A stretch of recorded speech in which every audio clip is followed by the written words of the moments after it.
રમેશ પારેખની બીજી એક મસ્ત વાર્તા સંભળાવું તને? ઊંટભાઈનો ઢેકો.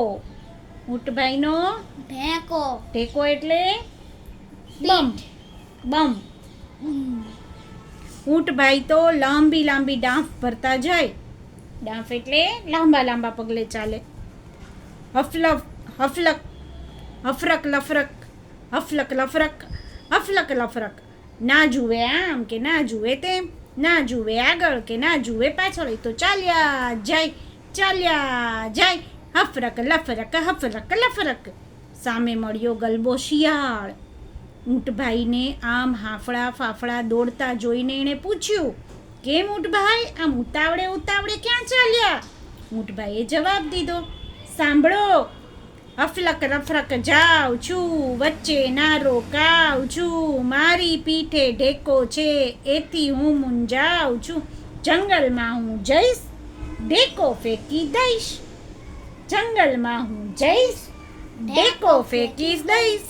ગલબો શિયાળ કહે, અરે ઊંટભાઈ, ત્યારે મને પણ સાથે લઈ જાવ ને. અમારી પૂંછડી એક તો સાવ નકામી ને ઉપરથી ભારે ખમ, જરાય ગમતી નથી, મારેય ફેંકી દેવી છે, લઈ જશો તમારી સાથે? ઊંટભાઈ કહે, એમાં શું, ચાલ ને મારા ભાઈ, એક કરતાં બે ભલા. ગલબો શિયાળ તો રાજી થઈ ગયો. ઊંટભાઈ ને ગલબો શિયાળ ચાલવા માંડ્યા. હફરક લફરક, હફલક લફરક, લફરક હફરક.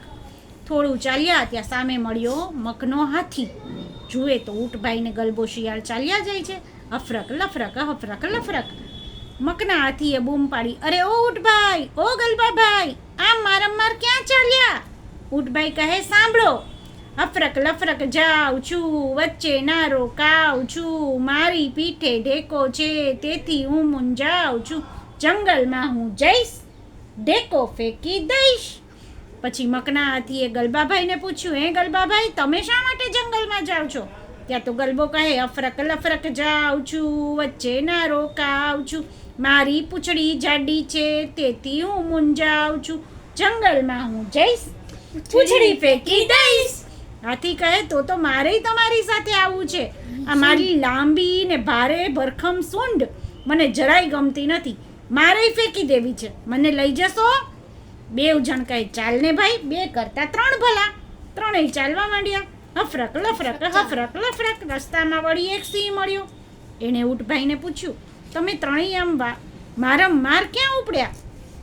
ઊંટભાઈ કહે, સાંભળો, હફરક લફરક જાઉં છું, વચ્ચે ના રોકાઉં છું, મારી પીઠે ઢેકો છે તેથી હું મૂંઝાઉં છું, જંગલમાં હું જઈશ ઢેકો ફેંકી દઈશ.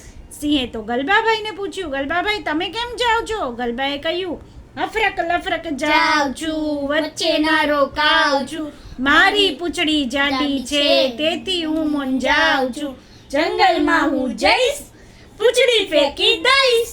સિંહ કહે, ઊંટભાઈની ને ગલબાભાઈની વાત તો બરાબર, પણ હાથીભાઈ તમે કેમ ઉપડ્યા?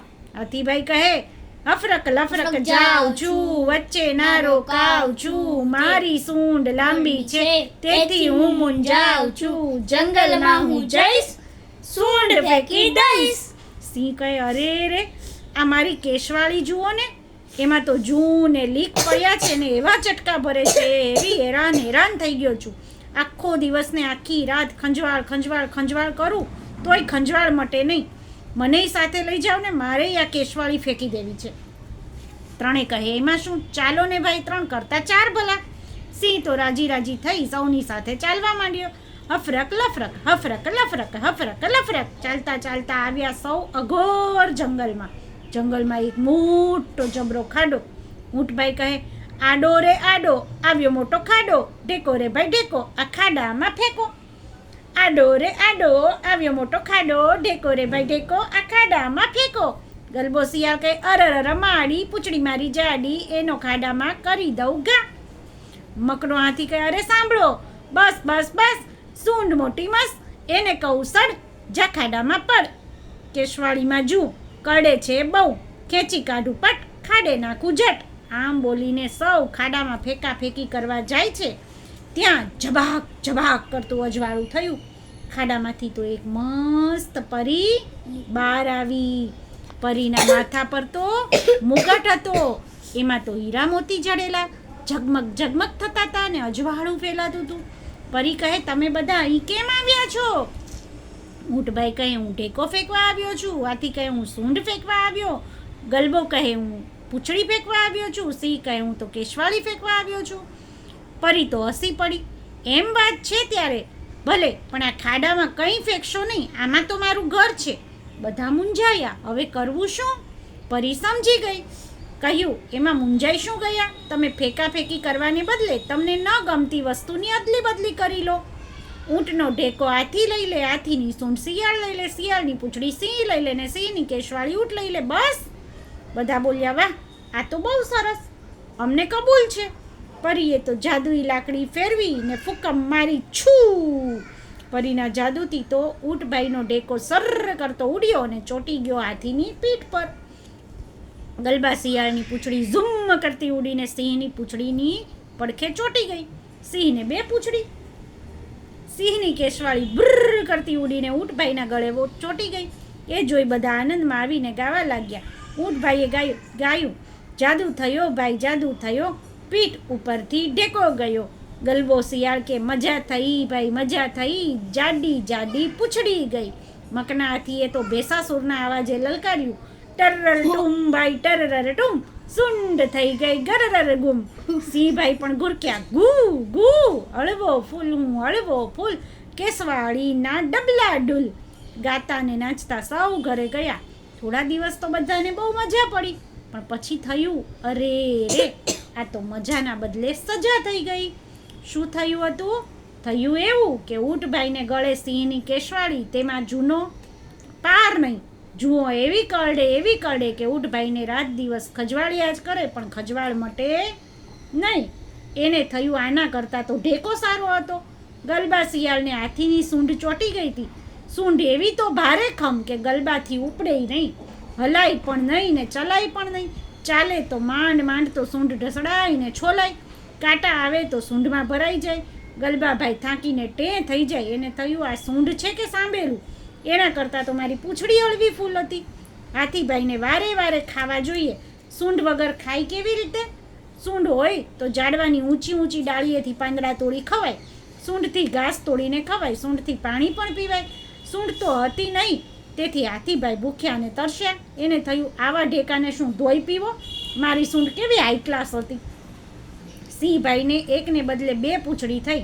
દોડવા જાય ત્યારે પૂંછડી પગમાં આવે તો ગબડી પડે, ચાલવા જાય તો પૂંછડીનો ભાર લાગે. 2 પૂંછડી જોઈને બધા હસવે ને ખીજવે, એ તો પાછું વધારાનું. એ ભાઈ એ સિંહને 2 પૂંછડી છે, 2 પૂંછડીની જોડી છે, કેશવાળી તો બોડી છે. સિંહને એવી ખીજ ચડે, પણ ખીજવનારની પાછળ દોડવા જાય ત્યાં પૂંછડી પગમાં આવે ને ગબડી પડે. સૌને તો ગમત થાય એટલે વધારે ને વધારે ખીજવે. સિંહને થયું આ પૂંછડીએ તો મારા હાડકાં ભાંગી નાખ્યા. કેશવાળી હતી તો કેવો મારો વટ હતો. ઊંટભાઈ તો હફરક લફરક કરતા ચાલ્યા જંગલમાં. ગલબો પણ હફરક લફરક કરતો ચાલ્યો. હાથી પણ ચાલવા લાગ્યો. પરી રહેતી હતી એ ખાડા પાસે બધા આવ્યા. પરી હસતી હસતી ખાડામાંથી બહાર આવી. એણે પૂછ્યું વળી પાછા કેમ આવ્યા? શું વાત છે? બધા રડી પડ્યા. કહ્યું પરીબેન, અમે દુઃખી થઈ ગયા છીએ, અમને અમારી વસ્તુ પાછી આપી દો અને હતા એવા બનાવી દો. ઊંટભાઈ કહે મને મારો ઢેકો પાછો આપો. ગલબો કહે સૂંઢ લ્યો ને મારી પૂંછડી આપો. હાથી કહે ઢેકો લ્યો ને મારી સૂંઢ આપો. સિંહ કહે આ 2 પૂંછડીથી કંટાળી ગયો, મારી કેશવાળી પાછી આપો. પરી હસી પડી. એણે કહ્યું હવે તમે ડાયા થયા ખરું ને, હવે આવી ભૂલ કરશો? બધા એક અવાજે બોલ્યા ના રે ના, હવે આવી ભૂલ કદી કરીએ? પરી કહે અચ્છા. એણે જાદુઈ લાકડી ફેરવી, ફૂંક મારી, છૂ, ત્યાં તો ઊંટની પેઠે ઢેકો ચોંટી ગયો. ગલબા શિયાળની પૂંછડી આવી ગઈ. હાથીને સૂંઢ મળી ને સિંહને કેશવાળી. 4 જણા આનંદમાં આવી પરીબેનને આવજો કહેતા નાચતા કૂદતા સૌના ઘરે ગયા.